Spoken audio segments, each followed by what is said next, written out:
ముఖ్యమంత్రులుగా పనిచేసే వాళ్ళకు గాంభీర్యం ఉండాలి, ధైర్యం ఉండాలి. రాజశేఖర రెడ్డి అనే ముఖ్యమంత్రి ఉండే, నేను చెప్తా ఉన్నా మీ ముందు ఇయ్యాల. ఆయన ఆరోగ్యశ్రీ అని ఒక పథకం తెచ్చిండు. నేను ముఖ్యమంత్రి అయిన తర్వాత అడిగిన, హెల్త్ డిపార్ట్మెంట్ని పిలిచి అడిగిన, ఇది ఏం పథకమా, బాగుందా అంటే సార్ మంచిగుంది, ప్రజలకు లాభం అవుతుందని చెప్పింది. నేను చెప్పిన ఆ పథకాన్ని అట్లే పెట్టండి, ఆ పథకాన్ని మార్చకండి,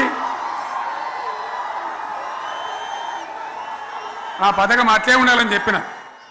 అక్కడ చెప్పడం కాదు, నేను అసెంబ్లీలో చెప్పిన, ఇది మా స్కీమ్ కాదు, కాంగ్రెస్ గవర్నమెంట్ ప్రారంభించింది, దాని పేరు కూడా మేము మారుస్తలేం, కానీ కొనసాగించాలని చెప్పినాం, కొనసాగించినాం.